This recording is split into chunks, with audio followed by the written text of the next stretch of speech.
Assalamualaikum warahmatullahi wabarakatuh. Perkenalkan, nama saya Selvia Nabila.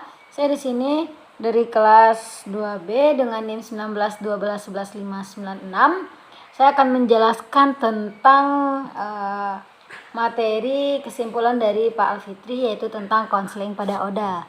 Nah, konseling pada ODA itu sangatlah penting. Karena apa? Karena dengan adanya konseling, ODA bisa memahami masalah yang dialami, sehingga bisa menetapkan tujuan hidup dan perencanaan masa depan. Nah, dengan menerapkan berperilaku yang lebih baik dan patuh serta menjalani pengobatan dengan baik. Selain itu, penerimaan terkait konseling ini juga lebih baik karena berbasis pada kebutuhan klien dengan tujuan yang mengusahakan coping yang baik bagi ODA untuk kedepannya. Nah, selain itu juga konseling juga sama seperti yang saya jelaskan tadi, dapat membantu seorang dalam pembelajaran atau menyelesaikan masalah emosional, interpersonal, dan memutuskan satu hal tertentu. Kemudian selain itu juga bertujuan untuk membantu setiap individu untuk bertanggung jawab atas hidupnya. Selain itu juga bisa dengan cara mengembangkan kemampuan atau mengambil keputusan bijak dan realistik, mengubah perilakunya agar konsekuensinya sesuai yang dikehendaki. Nah, kemudian penyediaan informasi faktual. Dan selain itu juga ada ODA, tujuan yang lain juga bisa sebagai adanya konseling pada ODA juga bisa memahami masalah yang dialami sehingga bisa menetapkan tujuan hidup yang lebih baik lagi, sama seperti yang saya jelaskan di awal tadi. Dan untuk pengobatan yang bisa dilakukan dengan baik agar terjadinya perubahan perilaku dengan cara klien menyadari faktor resiko perilaku atau tindakan yang tidak tepat, sehingga memiliki cara alternatif dalam mengatasi masalahnya. Nah, jadi konseling itu klien bisa menyadari perilaku yang tidak tepat pada dirinya dan tindakan apa yang tepat untuk diberikan kepada dirinya. Dan dengan melakukan konseling ini lebih efektifnya dilakukan dengan tatap muka supaya rahasianya tidak tersebar oleh orang lain dan hanya berdua dengan konselor.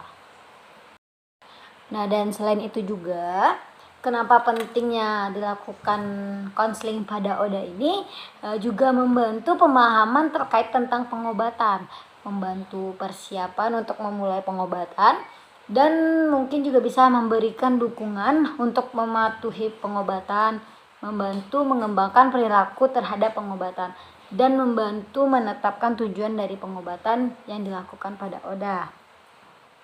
Di sini juga bisa persiapan untuk memulai pengobatan, memberikan dukungan, mematuhi pengobatan, membantu mengembangkan perilaku terhadap pengobatan, dan membantu menetapkan tujuan dari pengobatan yang dilakukan oleh ODA tersebut. Dan di sini juga kita harus memiliki keterampilan dan yang pertama kita harus jadi pendengar yang aktif. Dan itu juga ada kontak mata dengan si ODA. Nah, dengan adanya kontak mata menghargai pasien, kita jadi seperti menghargai pasien ketika berbicara. Nah, mengajukan pertanyaan seperti pertanyaan yang menggali tentang pengetahuan klien dan untuk kesadaran dirinya, memberikan perhatian dan saran. Dan sebelum kita melakukan konseling, kita harus menghilangkan pandangan buruk terhadap ODA agar kita bisa memiliki konseling terhadap ODA. Nah, jadi sebelum kita memulai konseling terhadap ODA, di sini kita memang betul-betul harus memahami si pasien ODA tersebut. Harus bisa menggali lebih dalam dan memberitahu ODA tersebut. Nah, sebelumnya HIV itu, sebelumnya kita teman-teman udah banyak tahu tentang HIV. Jadi HIV itu virus yang tidak gampang untuk tertular. Nah, menularnya virus itu hanya melalui cairan tubuh, darah, air mani, cairan vagina, dan air susu ibu. Nah, mungkin yang saya sebutkan tadi teman-teman udah pernah mendengar, dan dari keterampilan harus dimiliki oleh konselor adalah yang pertama harus mendengarkan aktif, yang kedua harus mengajukan pertanyaan. Nah, dari mendengarkan aktif itu konselor harus melakukan penguatan untuk bagaimana menjadi seorang pendengar yang aktif. Bagaimana supaya si Oda nyaman untuk bercerita kepada kita, harus mendengarkan apa yang dimaksud, apa yang akan dijelaskan, yang akan diceritakan oleh si Oda. Nah, yang kedua mengajukan pertanyaan. Nah, jangan memberikan pertanyaan dalam satu waktu 2-3 pertanyaan, yaitu jika itu akan membuat situasi pembicaraan akan berubah. Jadi maksudnya di sini adalah biarkan terlebih dahulu si Oda bercerita dalam satu waktu, menjelaskan gitu ya kan. Dan yang ketiga itu hening. Hening itu yaitu memberikan waktu pada klien untuk memikirkan apa yang akan dia sampaikan. Nah, pada saat itu biarkan si Oda untuk menjelaskan terlebih dahulu, untuk bisa berkonsul dengan kita, dengan konselor. Nah, selanjutnya itu ada perilaku nonverbal. Nah, dalam konseling cara penyampaian pembicaraan lebih penting dari apa yang disampaikan. Dan selain itu udah saya jelaskan tadi 4,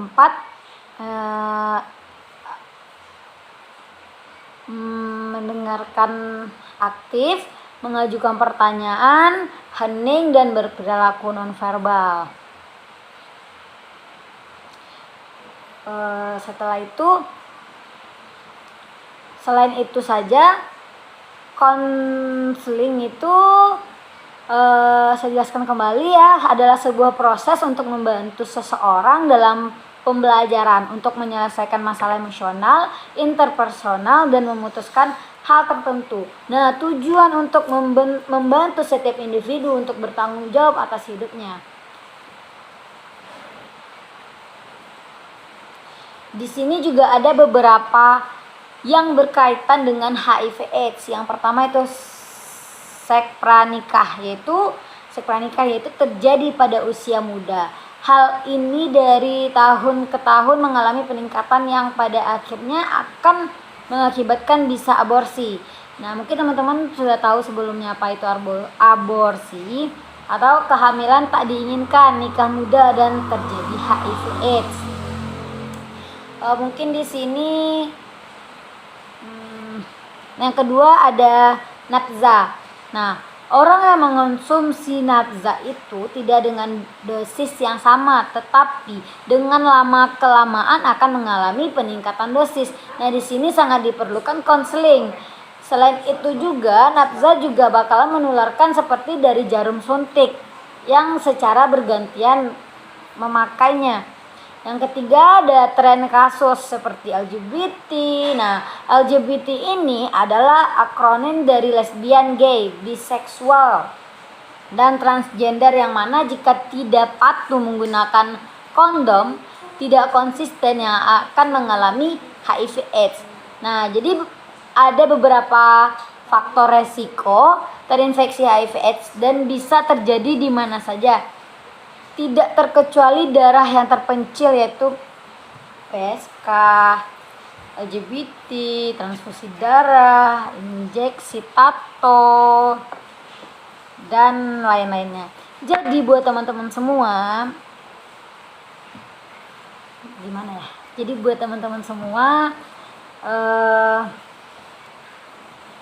yang aku sampaikan tadi mungkin masih ada salah atau kurang atau janggalnya dari video ini, dan kita bisa ambil kesimpulan, jauhilah nafza, jauhilah pergaulan seperti LGBT yang memberikan resiko-resiko lainnya. Nah, seperti tadi yang dijelaskan, kalau harus pandai dalam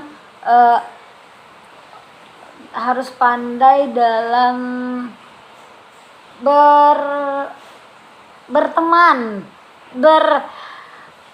bersosialisasi, harus pandai dengan lingkungan, harus bisa memilah mana yang baik dan mana yang tidak baik. Nah, mungkin hanya itu yang dapat saya sampaikan. Jika ada salah dalam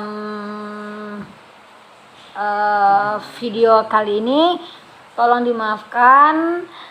Semoga teman-teman yang melihat video ini dapat mengambil kesimpulan yang baik dan hal-hal positif yang baiknya, dan juga bisa membantu teman-teman untuk berpikir lebih kritis lagi. Terima kasih. Assalamualaikum warahmatullahi wabarakatuh.